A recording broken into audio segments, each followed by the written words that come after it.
충북 제천단양의 권석창입니다. 우선 해수부 장관님 나오셨습니까? 네, 해수부 기조시청입니다.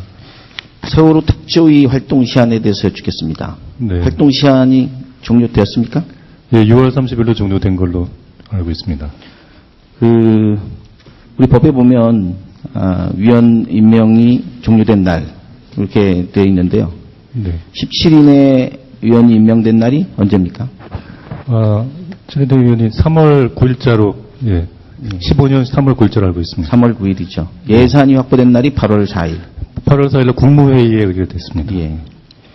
그러면은 3월 9일자 임명하면서 예. 그 발령 일자는 언제로 되어 있습니까? 발령 일자는 제가 정확하게 좀 기억이 안 나는. 네. 1월 1일입니다. 예. 급여는 1월 1일부터 소급해서 주었다고 들었는데 맞습니까? 네, 맞습니다. 급여를 다 받았는데 8월 4일부터 활동을 할 수 있었다. 그래서 활동 시한이 6월 30일 종료되지 않았다고 주장을 합니다. 네. 그 위원장님의 그런 개인적인 의견인지 그거에 대해서 해수부는 어떻게 해석하고 있습니까? 저희는 그 사항은 법에 명확히 규정되어 있기 때문에 6월 30일이라고 생각합니다. 네. 세월호 특조위는 독립된 기관면 분명합니다.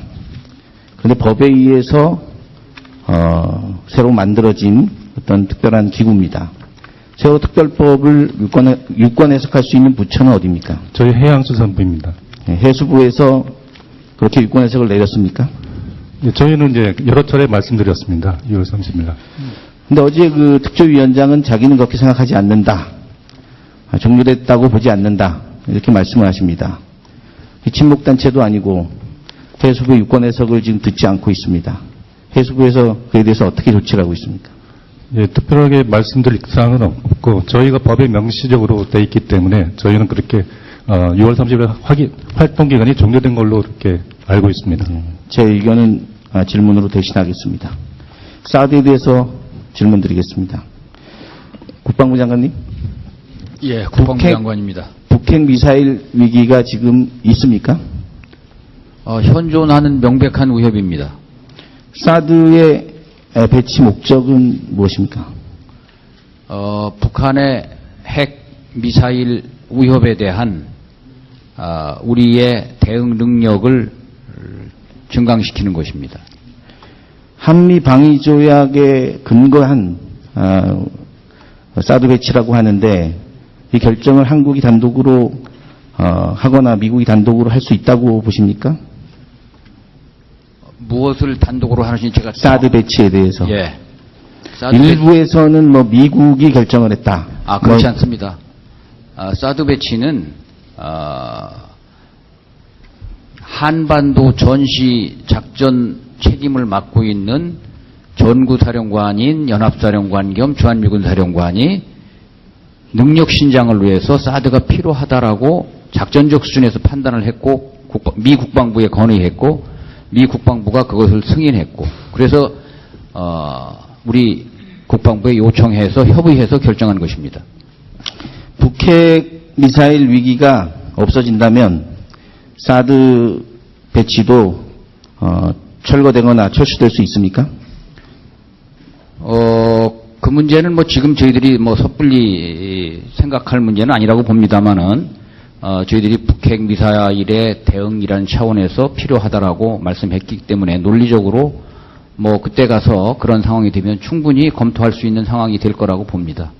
중국이나 제3국을 겨냥하거나 염두에 둔 사드 배치라는 주장이 있습니다. 어떻게 생각하십니까? 이것은 대한민국으로 공격해오는 적의 미사일을 요격하는 능력만을 가진 것이고 중국이나 제3국을 지향하지 않습니다. 아까 오늘 국무위원님이 말씀하셨는데 경제적인 부분을 보고하지 않았다 이런 말씀을 하셨는데 제가 보기에는 NSC나 국방부에서 이러한 결정을 내릴 때 경제적 요인을 분석할 거라고 생각하는데 어떻게 생각하십니까? 예, 이 문제를 저희들이 검토하면서 국방부는 당연히 군사적 소요 중심으로 하지만 NSC에는 또 관련되는 다른 장관들도 참여하고 있기 때문에 이로 인한 여러 가지 효과와 영향 이런 것들을 다 검토를 하였습니다. 다만 그것이 예측되는 상황이기 때문에 그것을 계량적으로 구체화시키는 것은 없지만 주변국의 반응이 뭐 이런 정도 수준이 이런 분야별로 이렇게 있을 수 있을 것이다. 뭐 그런 것들에 대한 그러한 기본적인 판단들은 다 하였습니다. 일부 지역에서 송주를 비롯한 일부 지역에서 사드 배치를 좀 반대하는 그런 목소리가 우려의 목소리가 있습니다. 혹시 알고 계십니까? 예, 알고 있습니다. 지금 배치를 만약에 우리가 결정을 이제 해서 하게 된다면 어느 지역인가 가야 되는데 이거에 대한 지역 주민의 반대가 예상되는데 그에 대한 대응 전략은 세워 놓으셨습니까? 예, 저희가 이제 그 국방부에서 15시에 발표를 하였을 터인데 미리 그 해당 지역의 지자체장님들 또 주민들께 상세히 설명드릴 기회를 이것이 언론에서 너무 앞서서 이렇게 얘기하고 하는 바람에 충분히 하지 못하고 발표하는 그런 좀 죄송함과 아쉬움이 있습니다. 그러나 오늘부터 해서 저희들이 이 무기 체계가 정말 안전하고 지역 주민에게 영향을 주지 않는다는 사실을 적극적으로 말씀드리고 이해와 협조를 구해 나가도록 그렇게 하겠습니다. 사드가 평상시에는 운영하지 않고 일정 기간만 운영을 한다 이런 얘기가 있는데 맞습니까? 예, 그렇습니다. 이것은 기본적으로 사격 통제용이기 때문에 적의 미사일이 발사되거나 또는 발사할 가능성이 높거나 이럴 때 그 정보를 받고 날아오는 미사일의 탄두를 추적하기 위해서 운용하는 것입니다. 그러니까 평상시에 24시간 틀어놓고 운용하는 것이 아닙니다. 다만 평상시에는 점검하거나 이렇게 하는 것이고 작전 대기가 높아지면 그때 하는 것이고 하기 때문에 제한되면서 운용되는 무기체계입니다. 뭐 임신이 안 된다 뭐 등등의 유해성 논란들 그런 괴담에 가까운 말들이 또 돌아다니고 있습니다. 들어보셨습니까? 예, 들어봤습니다. 그리고 제가 이 전자파와 건강에 관한 여러 가지 연구 보고서 또 WHO의 기준 이런 것들을 제가 확인했는데 실제 전자파와 관련해서는 사람들이 인식하는 위험과 실제 존재하는 위험은 현격한 차이가 있다는 것입니다. 그래서 일부에서는 뭐 여러 가지 그런 의원님 말씀하신 괴담이 유포되고 있습니다만은 실제 그 암의 발병과 전자파와의 관계가 직접적으로 연관이 있다는 증거는 아무것도 없다는 게 세계보건기구의 입장이라고 저도 알고 있습니다. 그래서 이러한 문제에 대해서는 제가 적극적으로 설명을 드리고 이상이 없다는 것을 말씀드리고 또 저희가 지금 현재 이것보다도 더 높은 출력을 갖는 레이더도 운용하고 있고 낮은 출력을 갖는 레이더도 운용하고 있는데 빠른 시간 내에 국방부의 출입기자들을 그 현장에 가서 이 소위 의심하는 그런 지역에 대한 그 전자파의 크기를 정밀 측정해서 보여드릴 것입니다. 지금까지 저희들이 1차 저희 자체 확인했는데 그 인체 안전 유해 기준의 100분의 1 내지 1000분의 1 정도 전혀 문제가 없는 그러한 값어치가 나오고 있습니다. 그래서 지금도 문제가 없고 앞으로도 문제가 없을 것임을 제가 확실히 말씀드립니다. 일부 지역에서 반대 목소리가 높은데 그 반대 목소리가 마치 사드 배치 전반적인 반대로 비춰지는 그렇게 악용당하는 그런 경우가 있습니다. 그래서 장관님께서 이런 부분에 대해서 명확히 그런 논란이 서로 섞이고 혼동되지 않도록 그렇게 홍보를 좀 부탁드리겠습니다. 예, 반대를 하시는 분들도 대한민국을 위한 충정에서 그런 의견을 신중히 하라고 제기하는 것으로 저는 이해하고 의원님 말씀하시는 대로 적극적으로 잘 알려드리고 이해를 시켜나가도록 노력하겠습니다. 지역구 의원으로서 볼 때는 고용 유발이 별로 되지 않거나 할 때는 그렇게 쉽게 찬성하기는 쉽지 않을 것입니다. 그 부분에 대해서 이것이 국익과 또 사드 배치의 필요성이 마치 거부되는 이런 것과 혼란이 일어나고 그렇게 오인되고 있습니다. 그에 대해서 안타까운 심정으로 제 의견을 드렸습니다. 제가 준비한 거는 사실은 오늘 논란에 대해서 제가 두 가지 말씀을 드렸고요. 저는 지역균형 발전을 저해하는 예비타당성 제도에 대해서 다시 한번 제 의견을 드릴까 합니다.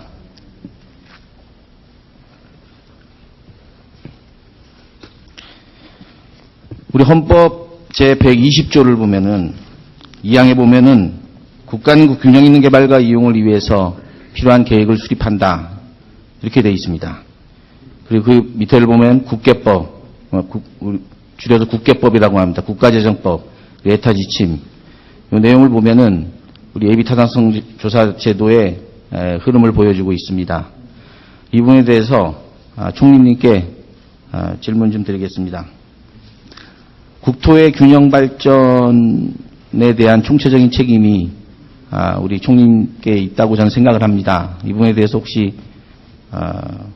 의견이 있으시면 말씀 좀 부탁드리겠습니다. 네, 뭐 저에게 책임이 있다는 인식을 가지고 국가의 균형 발전과 경제 활성화를 위한 이런 전반적인 부분들을 살펴보고 있습니다.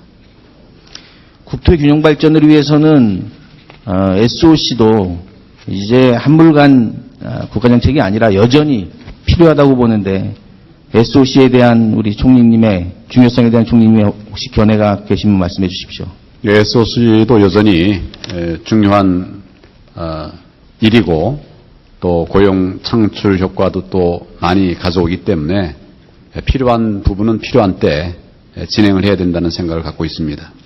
국토의 균형 발전을 보면은 말 그대로 인구를 중심으로 또는 면적을 중심으로 모두 균형 있게 개발이 돼야 됩니다.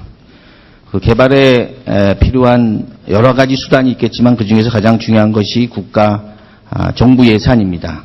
정부 예산이 균형 있게 편성이 돼야 되는데 인구 중심으로 가면 대도시로 갈 것이고 면적 중심으로 가면 아마 지역 균형 발전에 더 유리한 기준이 아닐까 이렇게 생각을 합니다. 한 예로 도시철도가 전국의 7대 도시에 만들어지고 있습니다. 정부 예산이 60%가 들어가고 있습니다. 그러한 도시철도는 충청도 오지 또 강원도 오지에는 들어가지 않습니다. 그런데 국가 예산은 60%가 들어가고 있습니다. 도시철도 하나 놓으면 보통 1조 원씩 들어갑니다. 60%면 6천억씩 들어갑니다. 지역에 계신 분들은 도시철도 구경도 못 해봅니다.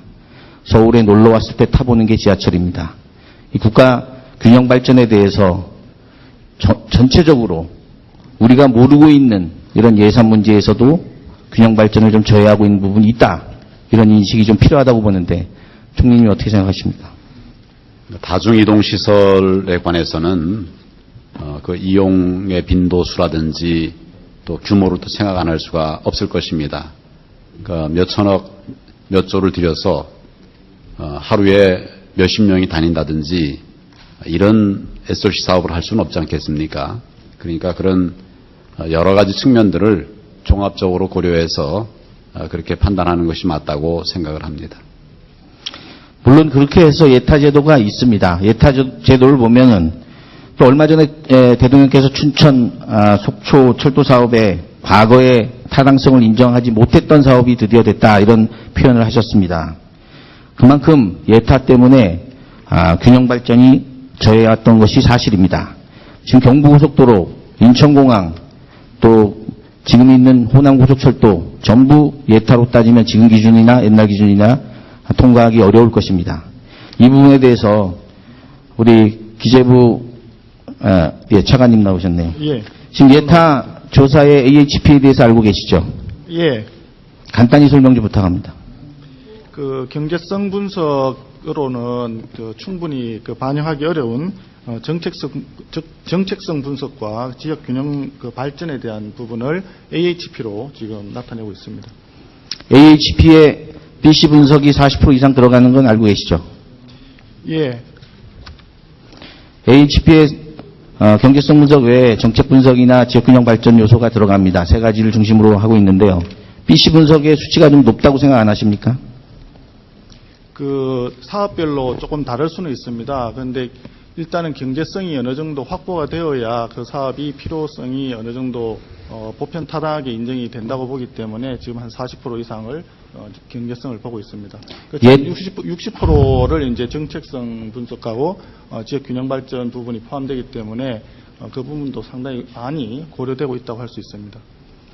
본의원은 좀 다르게 생각을 합니다. BC 분석이 40% 이상 들어가게 되면은 BC 분석 0.7 이하가 선정된 경우는 없습니다. 혹시 알고 계십니까? 예, 전체적으로 BC가 0.7 이하인 경우에는 전체적으로 AHP를 확보하기가 쉽지 않은 것은 사실입니다. 예, 다른 60%가 아무리 잘 나와도 쉽지 않습니다. BC 0.6이 0.8에 비해서 반드시 덜 중요한 사업이라고 생각하십니까? 지금 현재 그것이 더 중요하고 덜 중요하다고 이렇게 단정적으로 얘기하기는 어렵지만 현재 우리가 가지고 있는 예비 타당성 제도를 통해 가지고 재정 사업의 타당성을 결정할 때는 BC하고 HP를 통해 가지고 지금 결정하고 있는 상황입니다. 제가 국토부에 근무할 때 판교 월곶, 판교 여주선이 BC가 나오지 않았습니다. 그리고 원주 강릉도 BC가 나오지 않았습니다. 지금 원주 강릉이 없었다면 동계올림픽 개최가 어려울 것입니다. 그때는 어떤 기준으로 그렇게 통과를 했습니까?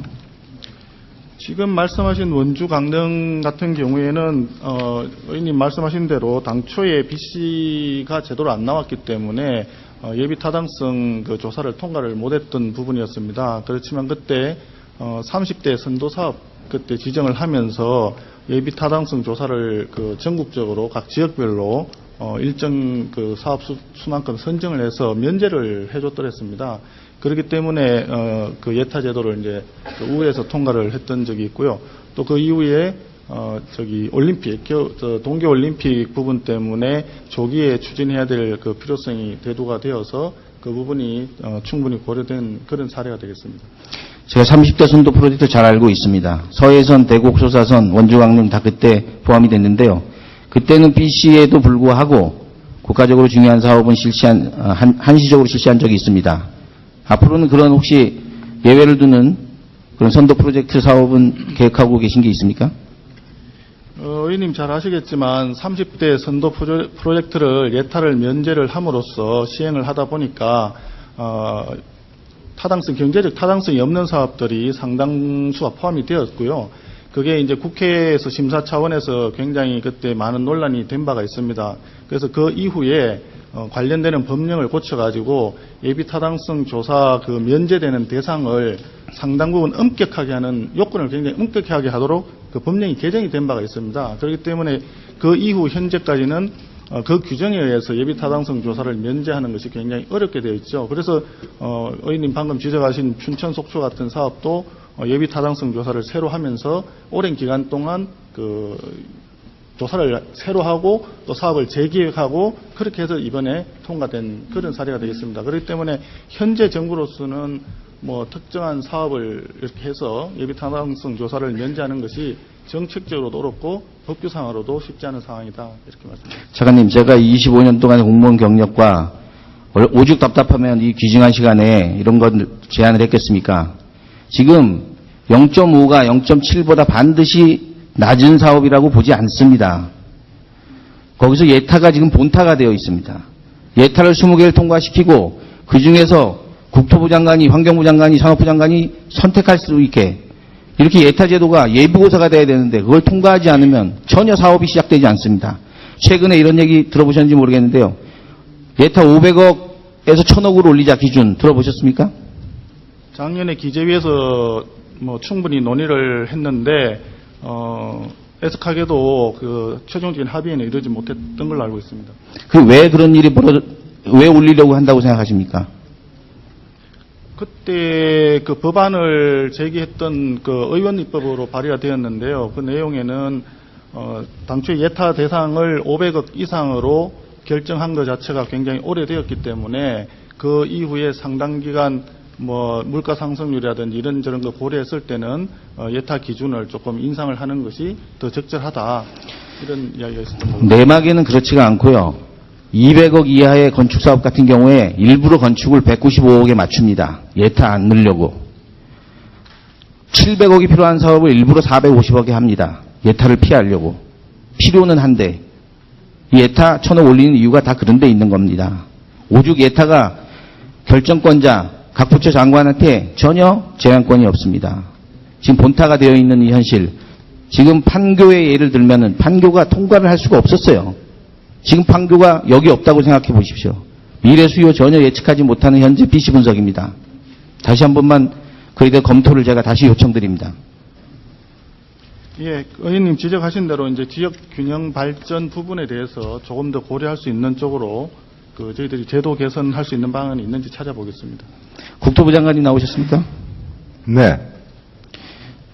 제 지역 얘기 조금 적절하지 않지만 간단히 좀 드리겠습니다. 제천 평창 사업이 있습니다. 역시 BC 안 나와서 평창에 오는 외국 손님들 제천의 의림지 단양 팔경에 오기 어렵습니다. 1시간씩 걸립니다. 저거 통과되면은, 저게 개설이 되면 20분 만에 올 수 있는 거리입니다. 같은 맥락에서 제가 말씀드렸는데 혹시 보고 받으셨나요? 제천 평창 사업에 대해서? 네, 보고는 들었습니다. 혹시 어떻게 생각하십니까?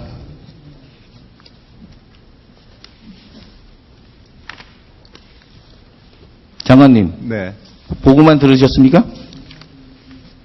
저희들 사정을 봐가면서 나중에 그 고속도로 건설 5개년 계획 지금 수립 중인데요. 그 과정에서 저희들이 적정 추진 시기를 검토하도록 하겠습니다.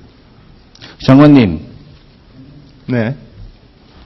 제가 지금 질의를 하고 있습니다. 네. 제가 보기에는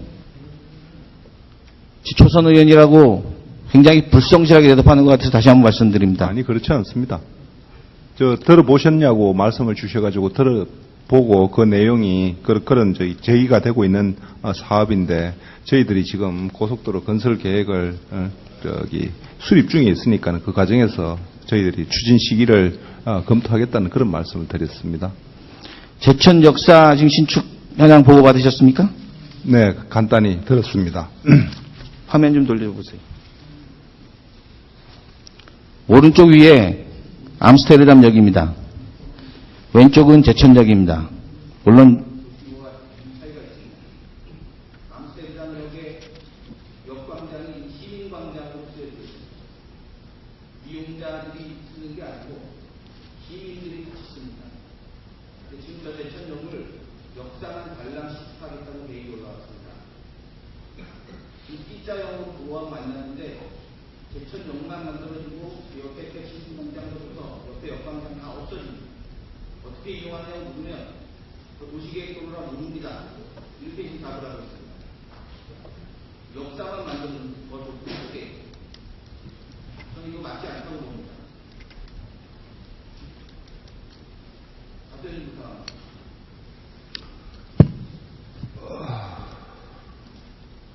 당초에 저희들은 그 철도 건설 계획에 포함된 대로 아마 사업을 검토를 하다 보니까 주변에 그런 그 보도교 설치라든지 주차장이라든지 공원 설치 등에 대해서 나중에 사업이 제기가 되는 것 같습니다.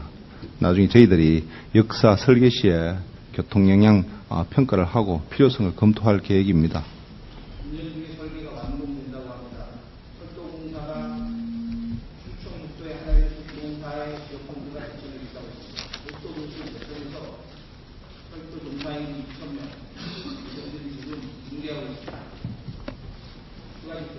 네, 수고하셨습니다. 다음은 경남 양산 출신의 존경하는 서영수 의원님 질의해 주시기 바랍니다.